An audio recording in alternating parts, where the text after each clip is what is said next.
I'm Grandmaster Grigory Kaidanov, and this is our second part of video about C3 Sicilian.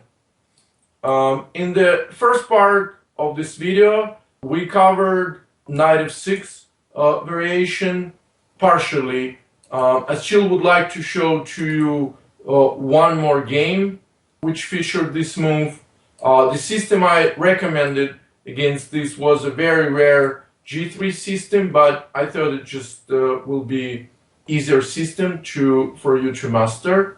And in the game we're gonna look at, it went exactly like the first game we went over. White is attacking the knight on d5, but black came up with an interesting move. He played queen c7, leaving this knight unfree. However, white cannot take it, because if white does, after queen takes c5, black will win the bishop back and will have an extra point. So white plays queen e2. This way, knight is still under attack. Black played e6, protecting the knight, knight f3. And what makes this game different from the other games we looked at is that in this game, black never played d6. I assume that at this point, he didn't like d6 because after e takes d6, bishop takes d6, knight a3 move, which we mentioned in the first part as a typical idea, is more unpleasant because both knight b5 and knight c4 will have an idea of trading the bishop on d6, and black probably didn't want to deal with that. So he played bishop to e7. And this is one of those rare cases when white did not play d4, but instead to play d3. And the reason is that he has enough space. This pawn on e5 provides him with plenty of space, so there is no reason for him, or in this particular case for her. White was Romanian women's grandmaster Karina Peptan, so she played d3. Black castled, white castled. Black was, by the way, Macedonian grandmaster Nikola Djukic. He played b6, and after c4, knight db4, a3, knight was sent to an exile on a6. Obviously very bad square for the knight, and in general position is bad for black. Knight to c3, again very nice way to bring this knight in the game. In the first part of the video, we saw another game in which white played c4 followed by knight c3. And so she does the same thing here. Bishop b7, bishop f4, perfect square for the bishop. Not only supporting pawn on e5, but also opposing the queen on c7. Black played rook a8, no chance for black to play d6, and white wants to make sure that this is the case. He plays knight a4. Now this opposition to white bishop becomes very unpleasant, so black moves queen to c8, hoping also to improve his knight, and white's space advantage is so huge, that's time to start a decisive attack.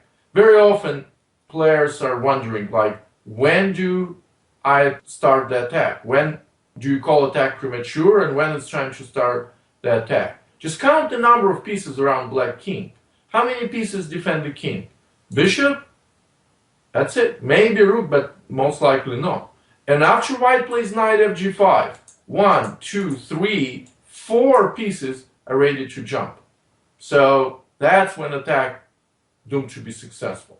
So black plays h6, white plays queen h5, ready to sacrifice the knight on g5. After h takes g5, bishop takes g5, the knight will inevitably come and the checkmate is close. So black rightly doesn't take this knight, but it gives him very little relief. After knight d4, white comes up with another sacrifice, knight f6 check, g takes f6, e takes f6, bishop takes f6, queen takes h6. So black king is now wide open, and white proceeds to attack the king. King h7, queen h6 check, king g8, bishop e5 threatening checkmate, f6, queen g6, king h8, and white has a winning advantage. At this point, white has rook and 2 pawns for 2 minor pieces. This is already a decent advantage in this type of position, but things are even better. White is about to checkmate black king. Black played king h6, and now white just played for a checkmate. So I'm sure she could play for the endgame as well, but she went f4, and after bishop takes d2, she didn't even take the bishop. She played g4, and black resigned on the spot because g5 is coming, game is over. So very nice short attacking game, but it's good to understand why white's attack was so successful. In the first hand, because of this pawn on e5. Because this pawn on e5 created lots of space, lots of attacking possibilities for white. This knight on a6 ended up being just a silent witness to what's happening on the king side. Very nice win for white. Okay, after we finish with this game, we can move smoothly to the next variation, d5. Very popular variation. Once again, black brings his queen early into the game, but because white cannot attack queen very quickly, this is fine for system for black. I'm sure you will see this system quite a bit on any level. d4, this is kind of a natural move. Most games, black doesn't check on d4 right away. The reason for that is that if he does, then the knight comes on c3, attacking the queen and winning a tempo. So black usually plays knight f6, white plays knight f3, and now there are a variety of moves for black, e6, g6, knight c6, but I would say bishop g4, the move which was played in the featured game, is probably the most popular move. It does make sense to develop this bishop and only after that to play e6. And that's how game proceeded. Black played e6, white castle, and black plays knight c6. So as you can see, black still waits for taking on d4, not allowing white to play knight c3. This is, by the way, my game, which I played in the tournament in Argentina. My opponent was 2400 FIDE player named Peretz Pons. So black played bishop h5, and now in order to force black to take on d4, white has to play bishop e3. It's not like this is ideal square for the bishop. Moreover, if my opponent would take on d4 earlier, I probably wouldn't develop my bishop on c3. I would find better squares for my bishop. For example, if queen goes like to d6, white can play bishop g5. That's much better square. But with this nice moves order, with waiting with a capture on d4, black kind of forces white to put his bishop on e3, which is still okay for white. c takes d4, c takes d4, bishop e7, knight c3, queen to d6. I want you to kind of remember this setup for white, because a little bit later we'll look at another system for black when he doesn't develop his bishop on g4. It will be almost exactly the same position, except bishop is on c8, but white also wouldn't have to have bishop on e2. He will have bishop on more active position on d3. That's the only difference between those two systems. Otherwise, white's setup will be exactly the same. So now, typical move for white, queen to b3. Try to bother black with attacking this pawn on b7, but more importantly, trying to get control over d5 square. If you look at this position, this is typical position with so-called IQP, isolated queen pawn. Many players, like, it's frightening for them to hear those words. Oh, isolated pawn. Oh, that must be bad for me. So I will try to prove to you that there are many positions with isolated pawn when actually it's good for you. That isolated pawn provides you with a lot of space and a lot of attacking possibilities.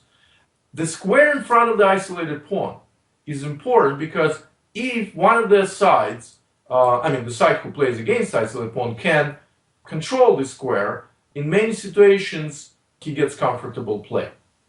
So as we'll see, it is important to fight for the square. So white plays queen b3, black castles, rook f2 d1, once again trying to put more pressure on the square, and in some lines white would love to play d5. Black plays rook f2 d8, a little maybe sideline if black plays knight b4, which actually a move which makes perfect sense. Then white now plays bishop to g5, for example knight b2 d5, and now g4, a move which we will see a lot in the future. Don't be afraid to play this move. It is scary, I have to admit. This is a scary move. You open your king, but taking space and improving your position in the center is much more important. Bishop g6, knight e5. The idea is to play bishop f3, and if black plays queen b4, which did happen in the game, white plays bishop f3 anyway. Another lesson for many of you: don't be afraid of double pawns. I'm sure many of you you're terrified of isolated pawns, you're terrified of double pawns. Double pawns are good in a lot of cases. They open files. In this particular case, white opens the a file. And for example, let's say black plays bishop c2 and takes this pawn. For many of you, actually even for me, if it would be my speed game, the analysis will end right there. Oh, I lose a pawn, I can't do that. I just lose a pawn. But at the same time, maybe even in speed game, I will be able to figure it out, because I just know that a lot of times the bishop might be trapped here. And here, white can play knight takes d5 first. It's important that you do this first, because if you allow bishop to b3, he will be able to take it back. So you do this first. He can take your rook, because then you will get 3 pieces for the rook. 2 pieces is good enough, but in this particular case, you get 3. So he has to take you back. And now we play rook dc1, and black cannot take this pawn, because after bishop takes b3, rook c3, only square for the bishop is knight c4. And now, don't settle for this pawn. You're pawn down now, but amazingly, boom, boom, you already pawn up, another one is coming, and from being a pawn down, all of a sudden, you end up with 2 pawns up. Far from forced line, but I wanted to show to you some typical ideas, very important ideas in this system. How you play when you have isolated pawn, and how you handle position in the center.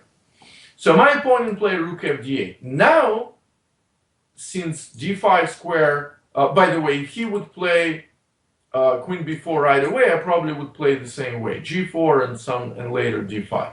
But after rook f d8, when he has very good control over this square, now queen b4, knight b4 become quite unpleasant. So that's about time to play a3. By the way, I never mentioned queen takes b7 move. Not earlier, not now. The reason is very simple. Black is just going to play rook b8, queen a6, and now he can take this pawn back right away, or maybe he can play rook b6 first and take this pawn next move. So, not good to take this pawn. So when you originally play queen b3, taking on b7 is not your main idea. Maybe like to keep him worrying about this is a different story, but not really threatening this pawn. So a3, black plays a6. Now queen takes b7 is bad because of a different reason. Rook a b8 we are not really afraid of, rook a b8. But of course he can play rook gb8 and our queen is trapped. But you play rook ac1, last piece enters the game, completing his development. So now all white pieces are in the game, and focus is still on those 3 ideas: g4, knight e5, and d5. I was very likely in this game to execute two of those ideas. My opponent played knight a5. So here is question, like where do we move our queen? To c2 or a2? If you were listening carefully, so you probably realize that a2 is a better square, because I should try to keep control over d5. My opponent played b5, and now comes the maneuver which I already mentioned. g4, bishop g6, knight e5. Very important maneuver for white in this system.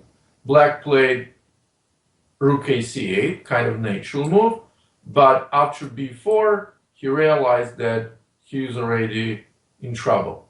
In the game, after a long think, he decided to sacrifice a pawn, but he didn't get any compensation. White can take either way. Bishop takes and knight takes, or in the game, I took knight takes, pawn takes, bishop takes, and weakening position of white pawn structure on the king side kind of gives black some chances, but it's really not enough. In the game, I just was able to keep my extra pawn and proceeded to win the game.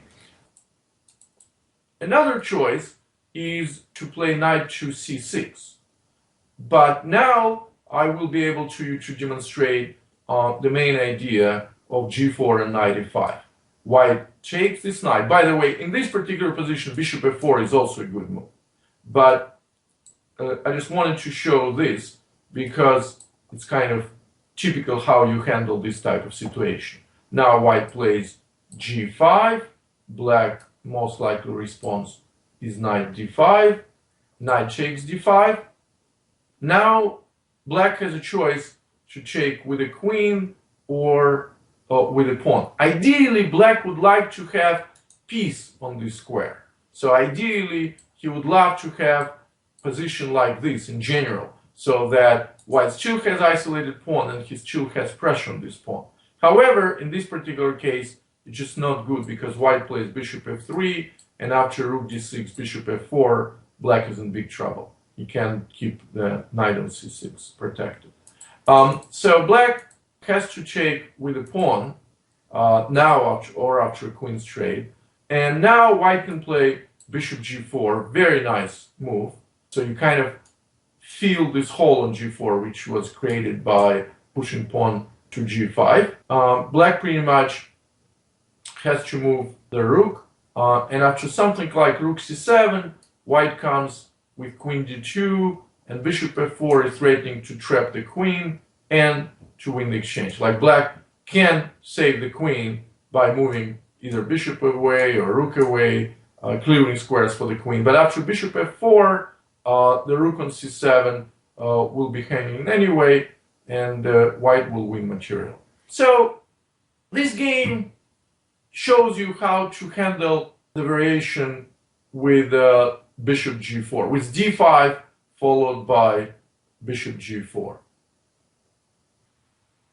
This ends the second part of our video dedicated to C3 Sicilian. I'm looking forward to record the third and final part, in which we will finish the system with the second move d5, and I also will address some other more rare system against second C3 Sicilian. Good luck on 64 squares. This was Grandmaster Grigory Kaidanov. See you later.